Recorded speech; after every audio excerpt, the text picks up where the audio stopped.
we're hardwired not only to survive, but to belong. And what's fascinating about that is that if the environment imposes something really difficult on the organization, that wiring to belong doesn't go away. Yet, what has to happen in order for the organization to adapt is that it needs to do something differently, which is counter the belongingness need if we're talking about ideation and execution and innovation that's counter the status quo. Now, that might seem like a lot. There's a lot going on there, and there is. But the principle is that the environment will impose a scenario that requires deviation from the status quo. Deviation from the status quo is not something that we like to do as humans because we're trying to survive and we're trying to belong. Yet that's what a resilient team would need in order to come out as one of the 9%. So there's something going on in the environment that will allow or disallow that outcome. And that's the conversation today, which is the stability stress paradox, which we'll introduce. Do you think that 9% is about right? With the teams that you've worked with over time, do you think that about that percentage is accurate, that get through the hard thing and come out better on the other side? I actually do. That squares with my experience with teams, right? Which is, in most organizations, the basic unit of performance. But I think that statistic is about right on. Yeah, it's an interesting one because I think, probably 10%. 1 out of 10. It seems about right. But most people at this part of the conversation would say, okay, now we need to go be resilient and develop a resilient team. But this is where we tend to oversimplify.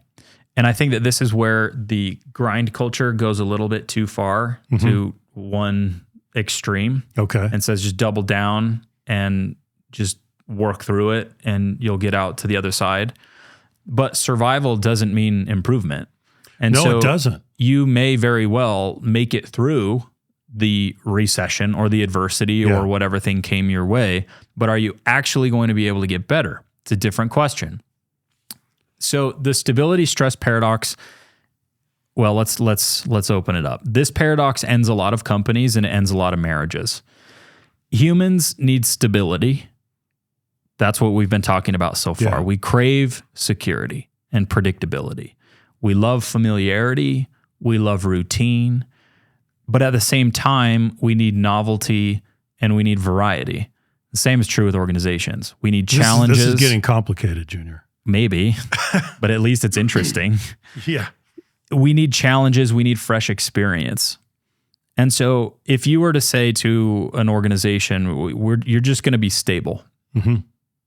Well, the organization, if it wanted to be great, isn't going to want that. It's going to stagnate, right? So the reality is that there's no such thing as equilibrium. Well, if there were, it wouldn't be good for you.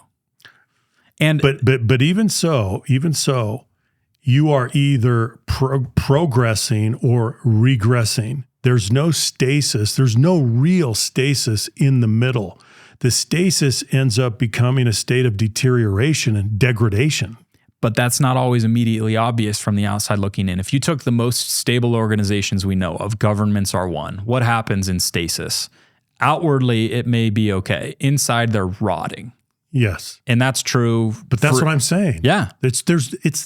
But you won't see that immediately. It's a deception to say that you can run your life or you can run an organization in a healthy state of equilibrium. I don't believe that.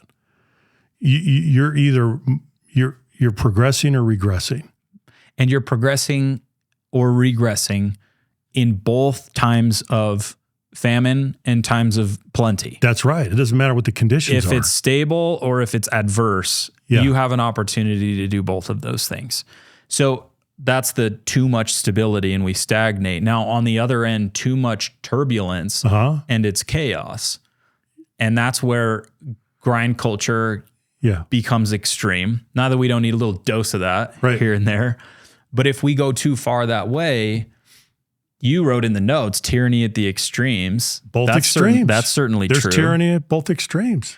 So the sweet spot, moderate stress, is where innovation and resilience tend to flourish. Yeah. And often people will lean really into what's impossibly difficult to build the resilience. But if we don't have moderation in the adversity, then we're not going to make the progress that we're going to need to make. So here's another way to frame it. So if you think about tyranny at the extreme, at one extreme is boredom. Okay, but is boredom a state of equilibrium? No. Boredom is a state of deterioration. It may be gradual, it may be slow, you may not be able to see it with the naked eye, but boredom is a state of deterioration. The opposite extreme is burnout. Now that's a state of deterioration too, but you can see it, right? It's more visible, it's more blatant. yeah. But nevertheless, you can see the tyranny at both extremes. Yep. So as I said, that problem ends a lot of companies, it ends a lot of marriages, because this is also where great relationships live. Moderate stress. Mm-hmm. Name a great relationship that you have with anyone that has no stress. There's not going to be one. Yeah. Well, Also- it's going to be an acquaintance. It's going to be right. Right, but it's not It's not- good, right? Yeah. For the sake of the question. It's not a meaningful relationship. Yeah. Really. Could be someone in your Rolodex. Yeah, sure. You know? Sure. But- But on the other side, if it's too stress filled, it's certainly not going to be Right. excellent relationship. Right. So what's the balance? How do we find this balance? This is where the paradox comes into play. And this is where it starts to get interesting for leaders who are trying to get better. Some of the stability and some of the stress will be naturally occurring in the environment. In other words, it chooses you. It chooses you. You don't know the timing, and you don't know the severity, and you don't know the duration. That's right. It could happen at any time.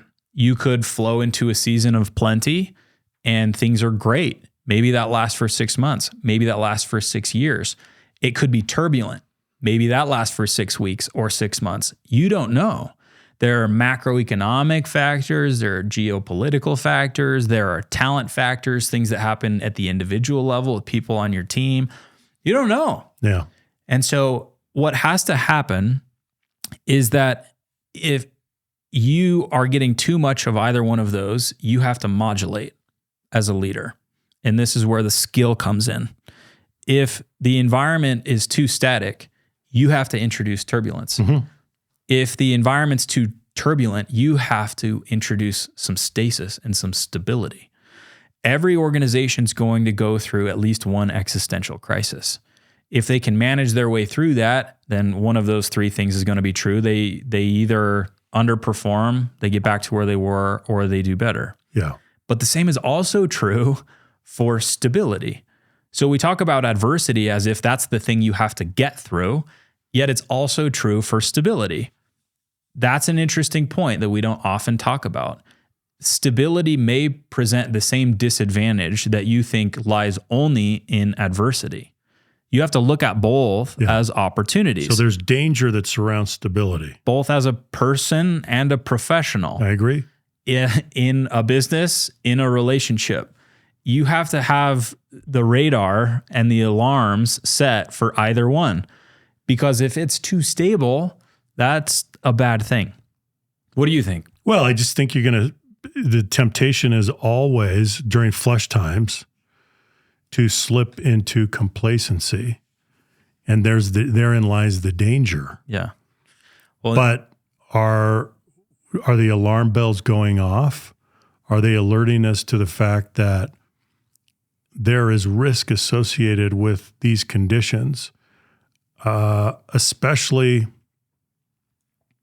when they don't come immediately, right? There's suspense between cause and effect, and that's a false positive, and it pulls a lot of us in, and then we go down. Yep.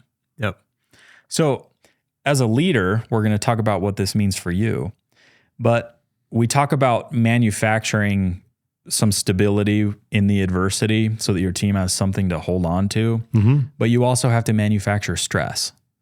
And that's something that you have to learn over time. People don't like that. No, they don't, but it's something you have to learn how to do as a leader. You do. Because do. if all is well and good, all is not well and good. That's right. And you have to make sure to introduce some volatility in the environment.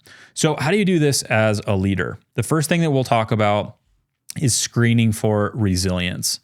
It is infinitely easier to develop resilience in a team that is already resilient at the individual level than it is to try and develop fragile individuals into resilient people. I can't agree with this more.